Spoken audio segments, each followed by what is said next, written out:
السلام عليكم ورحمة الله وبركاته. تاريخ اليوم شهر 12 يوم 10/2025. معاكم أبو غسان من محل خياطة جي تي اتش. هذا الجي تي اتش هو اسم المحل تبعي، اسم الشركة تبعتي. أول شيء هذا الفيديو راح أعرفكم بنفسي وراح نحكي ندردش إن شاء الله. أنا اسمي عبد الغني، بينادوني أبو غسان. أنا بشتغل خياط ملابس، يعني جميع أنواع الملابس بيشتغلون. إلي عندي خبرة تقريبا 35 سنة بالمهنة.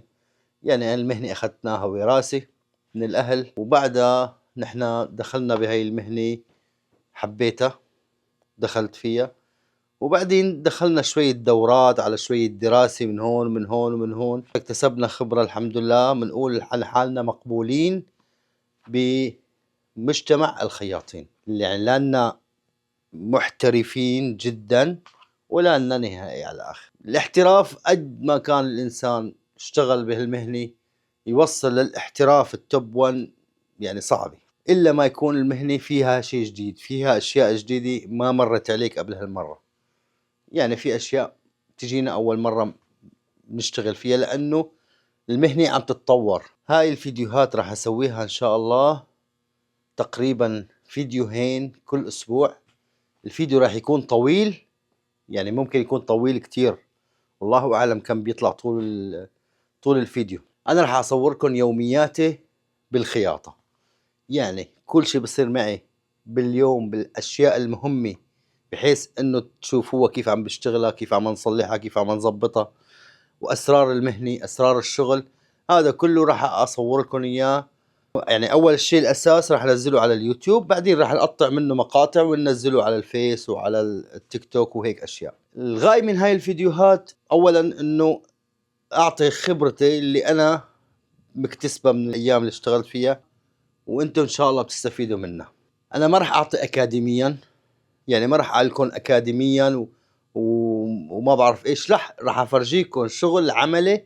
أنت كصاحب محل بزنس، محل خياطة، إن كان مصنع ولا محل تصليحات ولا محل تفصيل ولا أي شيء بهالخياطة، راح أعطيك خلاصة الخبرة، وراح نحكي عن كل شيء مهتم بالخياطة. طبعا أنا مطلوب منكم شغلتين بس. أولا الدعم، تعمل متابعة، تعمل سبسكرايب، تعمل فولو، ما بعرف شو اسمه، تعمل لايك شير، هيك أشياء. الشغل الثاني اللي بدي إياها منكم بهاي الفيديوهات حصرا، هاي الفيديوهات اليومية، يومية خياط راح سميها يومية خياطة جي تي اتش، يعني يوميتي أنا بالخياطة، كيف أتعامل مع زبون وكيف هذا كله بدي إياه منكم تكتبوا لي تعليقات تحت هاي الفيديوهات حصرا. أي سؤال بخص عالم الخياطة، عالم الأزياء، عالم التصميم، عالم كله هذا، أي شيء بيخطر ببالك أو حابب تستفيد منه، اكتب لي سؤالك تحت التعليقات. والفيديو الثاني، يعني كل فيديو راح نجاوب على أسئلة الفيديو الماضي ونحن عم نشتغل. ولكن بدي إياها منكم إنه السؤال يكون بطريقة افهمها أنا، يعني لازم افهم السؤال، افهم شو المغزى من السؤال. حاولوا انكم تنقوا كلمات واضحة يعني مفهومة ان شاء الله. والمشكلة اللي عم تعانوا منها، السؤال اللي بدكم اياه، حاول توضح لي المشكلة بالضبط شو هي، شو كذا، يعني نتعاون نحن وياكم، لانه لغات ولهجات كتير بيناتنا، كل واحد له لهجة، كل واحد له اسم شغلي، كل واحد كذا. لازم نتعاون بحيث نلاقي مصطلحات نفهم على بعضنا. ان شاء الله راح يتم باذن الله رب العالمين. انا راح تقريبا اسوي فيديوهين كل اسبوع مثل ما حكينا، الله اعلم كم انه يوم. بالاضافه راح نحاول نعمل يوم بالاسبوع هو لايف مباشر، راح نحكي فيه عن كل شيء صار، دردشه راح نحكي فيه. وهلا هذا راح نبلش نحن. انا المحل عندي راح احكي لكم عن المحل عندي، الخياطه، جوله هيك صغيره بالمحل اللي انا مؤسسه بامريكا. انا حاليا بامريكا، الي فاتح هذا المحل تقريبا 3 سنوات ونص، محل خاص فيني. طبعا انا اشتغلت بالمصانع، اشتغلت بالمحلات هون بامريكا، هون وهون اشتغلت بالاضافه بالبيت عندي، كنت اشتغل في البيت لطلبات زباين من هون من هون نظبط حالنا. ولكن فعليا كمحل رسمي خياطه انا فتحت من 3 سنوات ونص، وراح نعطيكم النتيجة اللي خاصة بأمريكا، يعني شو طريقة الشغل تبعتهم، كيف هن بيحبوا يشتغلوا، وكيف اسرار الشغل واسرار التعامل مع الزباين الاجانب والامريكان من جميع الجنسيات بيجيك. هلا كبداية راح فرجيكم انا شوي لمحة عن المحل. انسوا الكركبي، الخياط دائما قد ما حاولت تظبط محلك وتظبط لازم يتكركب، يعني كل يومين ثلاثة لازم تعمل له شو ضبي، هذا لمين، هذا البنطلون لمين، هذا الجاكيت لمين، يعني الواحد بضيع. خاصة لما بتكون واحد شغال لحالك ما في حدا تحت ايدك يظبط لك يعمل لك، اجباري بدك تضيع. هلا هون في عندنا هذا القسم، طبعا هذا الباب الرئيسي راح يجي من هون. هذا القسم الملابس اللي انا بستلمه من الزباين. طبعا في جوا كمان، في جوا شوية ملابس، وفي كمان هون شوية ملابس للزباين، واحيانا بيكون في تحت الطاولة، احيانا بيكون في على الطاولة هون كمان ملابس. هاي كلها للزباين، بس اغلب الملابس انا بحاول اني احط لهم اياها للزباين بالعلاقات معلقة وكل شيء. كل زبون في له نعمل له فاتورة بحيث نستلم ونسلم ونعرف شو بدها القطعة. هاي المكنات اللي موجودة عندي أنا، اللي أنا عم بشتغل عليهم حاليا. هاي مكنة لقطة بتلقط الرجل، طبعا راح نحكي عنها بس يجي دورها، راح نحكي كيف تشتغل، كيف بنصلحها، وإذا صار شيء لا سمح الله كيف يعني بنداري أمورنا. هاي مكنة منزلية سنجر حبكي، نحن مسميها حبكي. وهي كمان حبكي جوكي قديمة شوي لقيناها لقطة يعني، بس أنا بحب هذه الأنواع الجوكي. عندك هون كمان طاولة كوي خاصة مع مكوى مع ستندات. نحن هذول مثل هذا هيك نحن بنسمي هذا جحش كوي، الله يعزكم. بس هذا ستاند تبع كوي. طبعا قسم شوية خيطان كذا. طبعا هاي ساعة حمص لأنه أنا من حمص، وهذا مشان تاخذوا فكرة هذا هو شعار الشركة تبعتي GTH تعلم. هون التريشن بسموها تعديل ملابس كذا. عندنا كمان ماكينة الرشي اللي تشتغل على القطنيات كمان شغالين عليها. وعندنا ماكينة خاصة للجلد، هاي تشتغل جلد أدم نقال، تنقل نقل. عندك الماكينة الرئيسية اللي أنا حاليا بشتغل عليها، هاي الماكينة جوكي 8000 DDL 8000. طبعا نقول لها بسم الله لأنه راح نبلش هلا بعد شوي شغل. شغلها.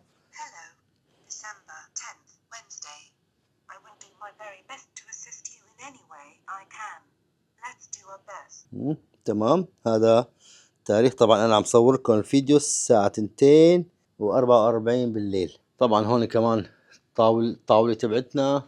عندك هون القسم الكاونتر الاستلام والتسليم. عندك هون كمان عندي شوية ماكينات انا بستعملهم مثل هذا الزقزاق اذا بدي شيء. عندك هذا بتعمل رشي وحبكي، هاي الماكينة بتعمل رشي وحبكي بنفس الوقت. طبعا في كمان ماكينة مغطاية هون للاستعمال. في عنا طابعة، هاي الطابعة تطبع على الملابس، بالإضافة لشوية طابعات للملابس كمان لأنه بنطبع ملابس نحن هون. وعندنا ماكينة التطريز اللي بسموها هاي بيبي لوك 10 أور، يعني الحمد لله كويسة بتشتغل شغلات مثل هيك. مثل هاي شوية عينات نحن بنعملهم، بنطبع على الزباين، بنطرز لهم شو ما بدهم بنطرز لهم إياه تطريز. المهم هذا هو القسم اللي حاليا اللي عم نشتغل عليه. هلا في عنا جوا كمان قسم، هذا شو دير الكوي المكوى. عندي مكواي، هاي المكواي كمان هاي بنستعملها مع اللي بيجي بنعبيه مي من فوق بتنزل المي للمكواي. المكواي هي اللي بتحمل البخار. في عنا كمان هذا لحاله. عنا هذا كمان شدير كوي نحن بنسميه مكبس كوي. هاي مكوايته. هذا نحن بنشتغل عليه كمان للضرورة. هذا بتعبي خزان مي هون، هذا بنستعمله كمان للضرورة. وعنا هذا الأساس الكبير، هذا التوماتيك بيسحب مي لحاله وكل شيء. وهاي مكوايته هون، هذا بنستعمله لما يكون عنا أزمة شغل بنشغل هذا الكبير. عنا أزمة خفيفة بنشغل هذا، أزمة أخف بنشغل هذا.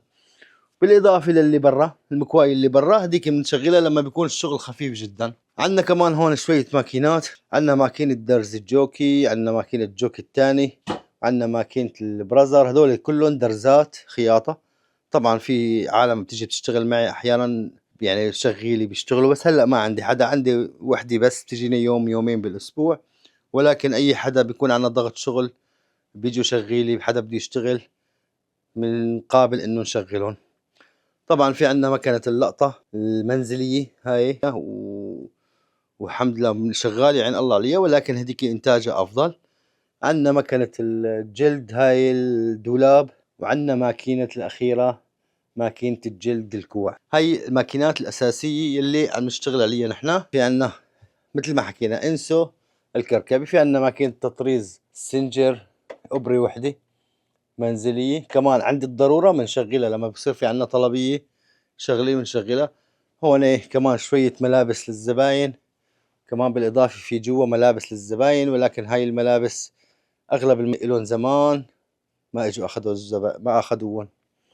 طبعا نحن كمان بنشتغل مثل هيك مثل ما شايفين مجالس عربية.